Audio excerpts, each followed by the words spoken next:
As the 19th century transformed into the 20th century, it was seen as perhaps leaving behind a period of degeneracy and heading towards a hope for a new beginning. It was still seen as a confrontation, though, between the old and the new, a challenge to long-held foundational beliefs. Everything was changing. New ways were emerging as to how to see the world. For the audience in 1902 watching this film, there was amazement that the bullets didn't kill anyone.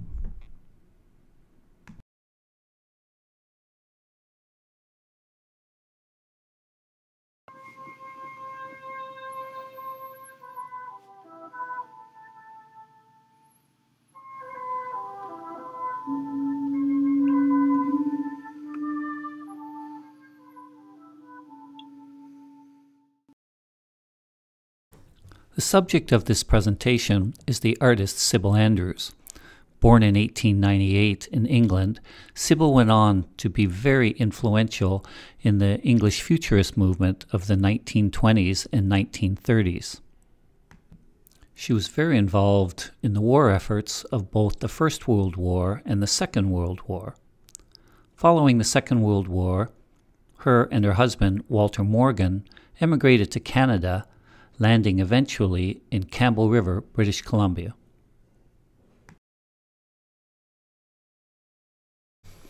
As a young woman, the world would have been rapidly changing around Sybil.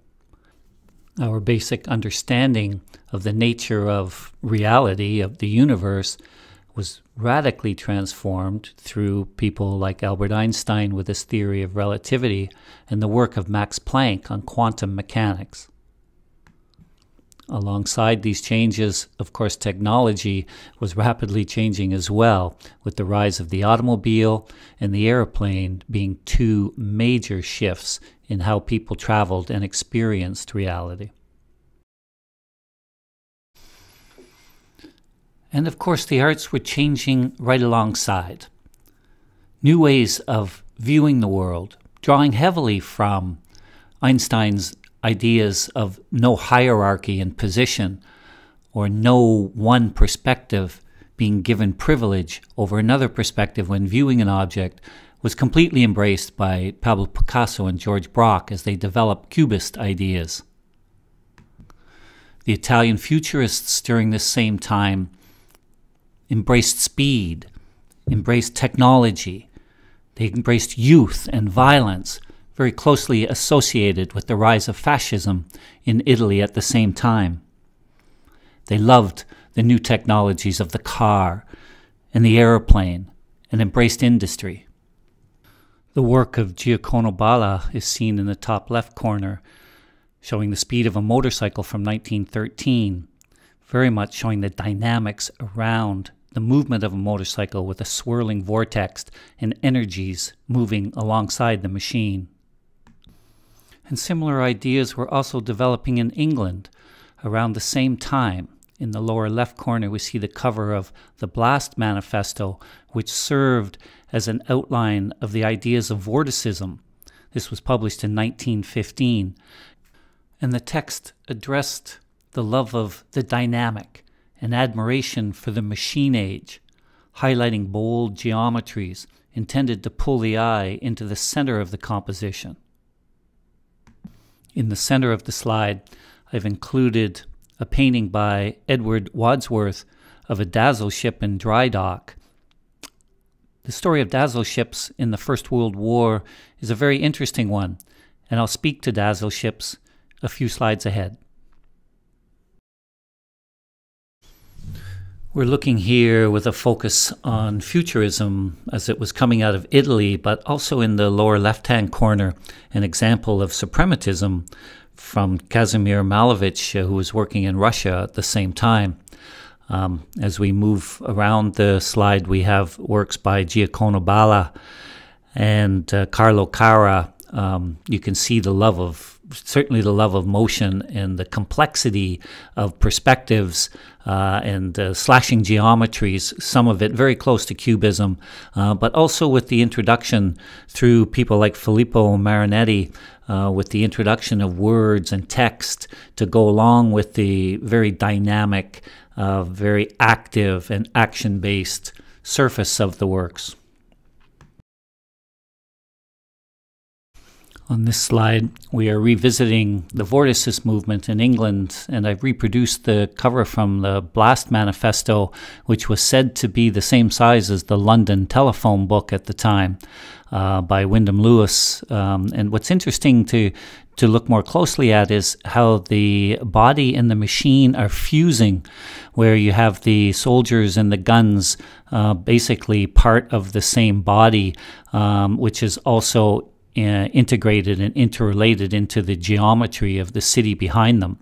On the other side of the screen, we have Helen Saunders of 1915 and Edward Wadsworth of 1914, basically showing the human figure and how it is moving towards a geometric abstraction and leaving behind many of the notions of the body and the nude that would have come out of, or would have been popular in England in the late 19th century.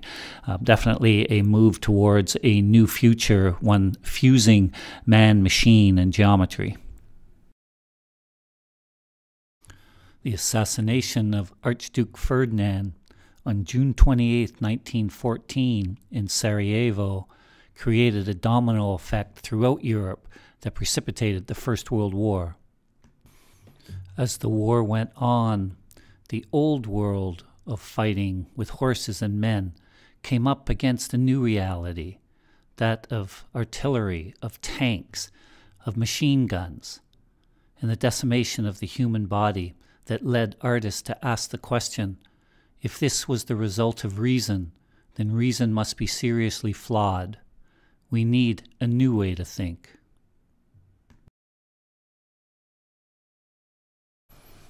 I had mentioned Dazzle Ships a few slides back, and it's a fascinating story, as I've shown again the painting by Edward Wadsworth, showing the Dazzle Ship painting in dry dock, but alongside some of the actual photos of Dazzle Ships, how the British Admiralty would have known about the theories of Vorticism is quite a mystery, but they certainly embraced some of its theories concerning geometry and optics, and they designed the painting of the ships based on Vortices theories in order to confuse German U-boats, so that when looking through a periscope, they would have difficulty determining both the speed and the direction of the ships, which of course made it harder to torpedo them.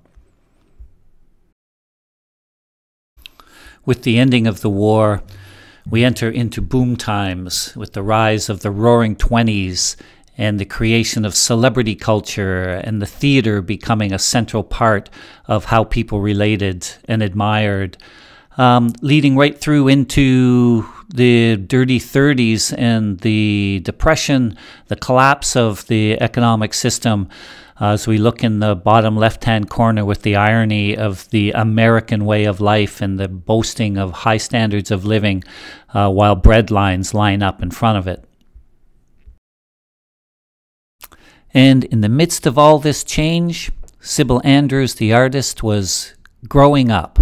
She would have been 22 years old in 1920 and was very much influenced by the traditional approach to the arts, notably through architectural renderings and use of perspective and composition and light and shadow in these. For examples given here, these dry point etchings reflect Sybil learning her craft, but very much staying within what would be seen as traditional norms coming out of the 19th century, but changing very quickly all around her. And changing very quickly indeed. Within just a few short years, Sybil Andrews would become associated with the Grosvenor School and would be greatly influenced by her instructor, Claude Flight, in the image, whose art is seen in the image on the left who championed the color linocut print and embraced many of the same values as Futurism coming out of Italy, with the love of speed and technology and the worker and the sense of absolute kind of violence and motion and slashing diagonals in his art, and began teaching at the Grosvenor School in the late 1920s, where Sybil had got a job as a secretary, and she became very much under his influence, as alongside starting a relationship with Cyril Power, who was also a student of Claude Flight's, as we see Cyril Power's work in the top right-hand corner. And we can see the influence on Sybil in the bottom right with her steeplechase linocut print, which was a huge departure from her traditional architectural dry points and her very traditional approach to art making at the beginning of the 1920s, changing dramatically by the end of the 1920s. The 1920s represented great shifts in Sybil Andrews' work and her perceptions of what art could be. Both of the images we see here are from 1929, with the Hollers at the top and Concert Hall at the bottom. And the influence of Claude Flight and linocut printing has certainly come through in her simplification of form, the repetition of form, the angularities in the geometry of the compositions, and in a reduced color palette, all characteristic of how Claude Flight was teaching the linocut at the time. Sybil was well on her way to a new world.